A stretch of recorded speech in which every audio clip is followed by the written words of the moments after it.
Halo semuanya, sekarang kita akan belajar menggunakan Power Designer.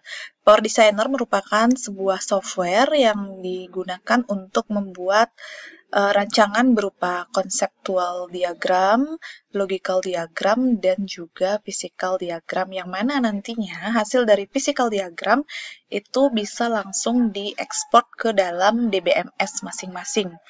Nah, konsepnya sebenarnya untuk konseptual diagram itu sama seperti ERD, cuman dia versinya Power Designer itu ada sedikit perbedaan. Seperti misalnya di sana tidak ada atribut komposit, tidak ada atribut bernilai banyak, seperti itu.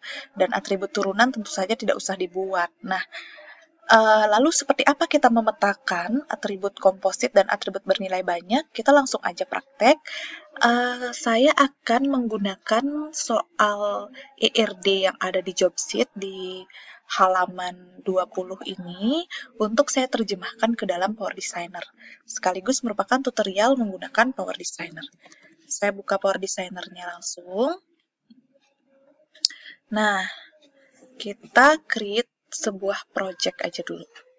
Oke, projectnya namanya latihan aja deh. Latihan 1. Oke. Nah, kalau sudah, ini ada diagram. Oke, langsung aja ya kita bikin new model. Nah, di new model ini pastikan kalian memilih tipe information, kemudian kita pakai konseptual data. Jadi konseptual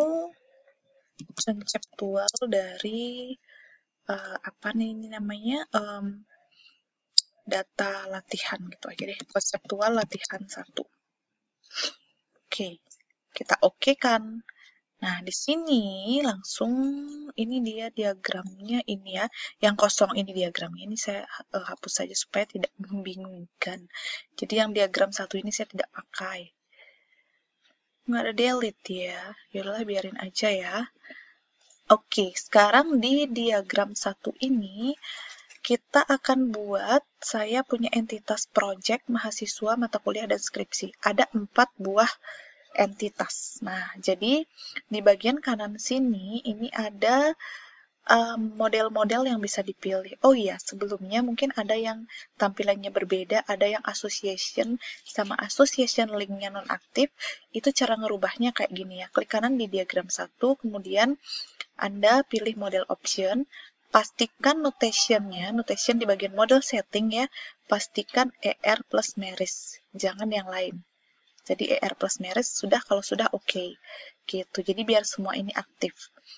Nah, bagian entitas itu yang ini, kita klik 4 kali.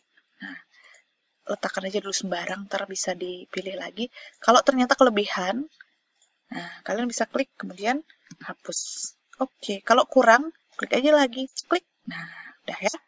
Saya hapus kembali yang nomor 5. Sekarang, entitas 1 kita beri nama project. Double klik entitas 1, kemudian kasih nama project. Oke, code-nya biarin aja.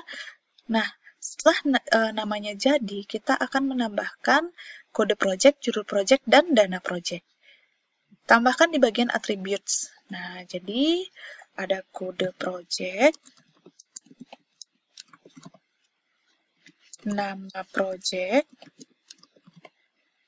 dan lagi satu apa ya? Judul project. Oh, ini judul, Rek. Jadi ini ada dana project. Nah, kalau sudah, sesuai dengan tipe data yang sudah saya ajarkan kemarin, kita pilih tipe datanya ya. Misalnya kode project-nya, katakanlah, misalnya saya integer gitu kan, karena dia nomor 1, 2, 3. Kemudian judul, nggak mungkin integer sih, judul itu pastinya varchar ya. Oke, ini variabel karakter ya, itu yang disebut varchar. Lalu panjangnya berapa? Judul kira-kira panjangnya berapa ya? Bolehlah misalnya 200 karakter. Lalu dana project itu kita pakai integer. Oke.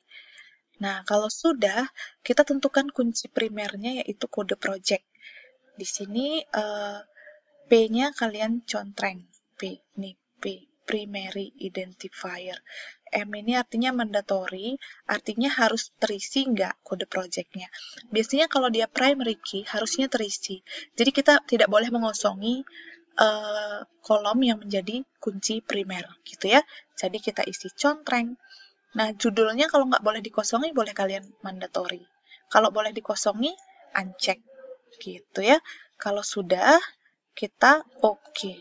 Nah, jadi sudah jadi nih, gitu kan. Jadi ini ya, artinya ya, P ini primary key, M ini artinya nggak boleh kosong. Jadi, biasanya sebuah kunci ini otomatis menjadi identifier gitu ya. Sekarang entitas yang kedua.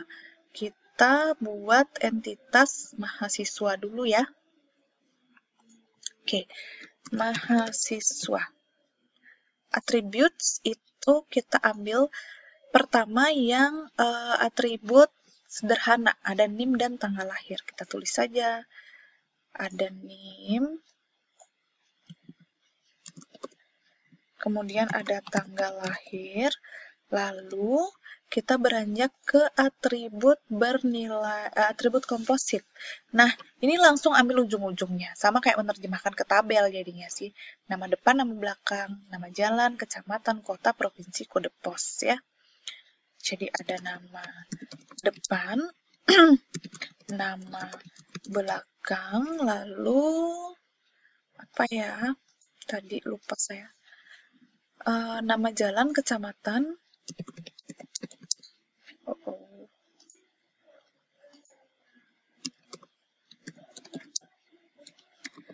kecamatan, provinsi,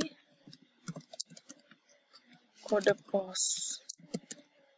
Itu ya kalau nggak salah ya. Oh my god, ada kota guys. Oh. Oke. Oh, kok kota sih? Udah kota aja. Oke. And then apa ya? Ini sudah, atribut komposit sudah. Sekarang hobi, atribut bernilai banyak. Nah, atribut bernilai banyak ini tidak ada di Power Designer. Ini sama juga seperti nanti menerjemahkan ke tabel, jadinya hobi ini akan menjadi entitas jadinya. Mau tidak mau begitu caranya. Nah, berarti di sini sekarang kita tentukan tipe datanya ya. NIM panjangnya tetap, berarti karakter. Anggap aja panjangnya 10, fix. Kalau tanggal lahir itu date. Oke, nama depan. Oke, nama depan itu variabel karakter. Nanti kita panjangnya kita tentukan belakangan. Ini variabel karakter juga. Nama jalan. Ini juga nama jalannya juga variabel karakter karena dia berupa teks ya. Kecamatan juga variabel karakter karena berupa teks dengan panjang yang berbeda-beda. Provinsi juga. Kode pos ini panjangnya fix 5 dan dia merupakan karakter, bukan angka ya, bukan bilangan bulat. Gitu. Lalu kota ini variabel karakter karena dia teks dengan panjang beda-beda. Nah, kok ini jadinya? Variabel karakter. Oke. Kita variabel karakter untuk teks untuk kota ini anggap saja panjangnya berapa ya? 30 deh. Ini 5, terus provinsi 30 juga, kecamatan 30, nama jalan ini agak panjang mungkin 100. Kemudian nama belakang mungkin 30, nama depannya mungkin 50. Oke, jadi seperti itu. Kunci primernya adalah NIM. Oke. Kalau sudah, oke. Nah, udah jadi kan? Lalu ada atribut bernilai banyak. Dia menjadi sebuah entitas. Berarti di sini kasih nama hobi. Mahasiswa. Atributnya adalah hobi. Oke. Kita masukkan atributnya hobi. Oke, tidak ada kunci primer di sana. Nah, kemudian untuk tipe datanya sendiri itu adalah karena dia hobi, itu varchar ya, karena panjangnya beda-beda. Nah, untuk sebuah hobi kemungkinan mungkin 30 cukup representatif lah ya. Dan kita tidak menambahkan kunci primer. Oke, kalau sudah kita okekan. Nah, sekarang atribut bernilai banyak sudah. Atribut turunan bagaimana? Tidak usah dibuat. Ada entitas mata kuliah. Nah, kita buat ya. Entitas mata kuliah. Oke, ini kecil saja. Atributnya apa aja ya? Kayaknya, aduh. Kode mata kuliah, nama mata kuliah SKS. Oke.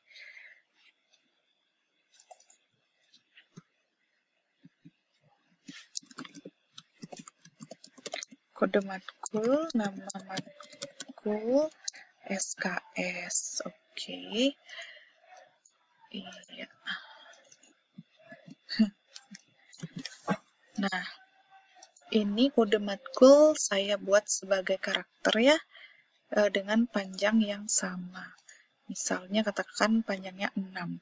Ini variabel karakter, kemudian SKS ini tentu saja dia adalah integer. Untuk integer yang paling pendek kita bisa pilih byte. Nah, di sini namanya byte. Oke.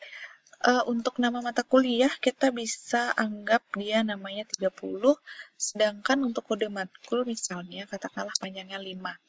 Primary key-nya adalah kode matkul. Oke.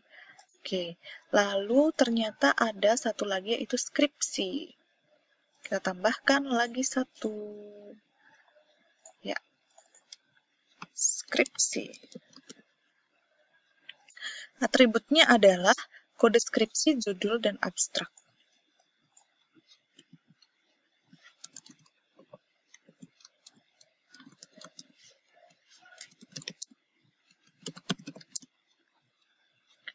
Oke, untuk kode skripsi kita gunakan integer dan nanti di DBMS kita bisa atur agar dia otomatis nilainya bertambah.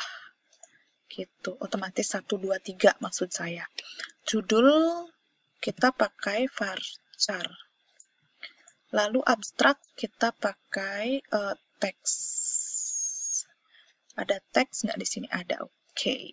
Teksnya nggak usah ditentukan panjangnya. Untuk judul kita gunakan 100 deh, 100 karakter. Ini primary key-nya adalah kode skripsi. Kalau sudah, kita okekan. Nah, kita sudah memiliki 5 buah entitas sih jadinya gitu ya. Nah, untuk merelasikan entitasnya dan mengenerate diagram-diagram yang lain akan saya lanjutkan di tutorial yang berikutnya.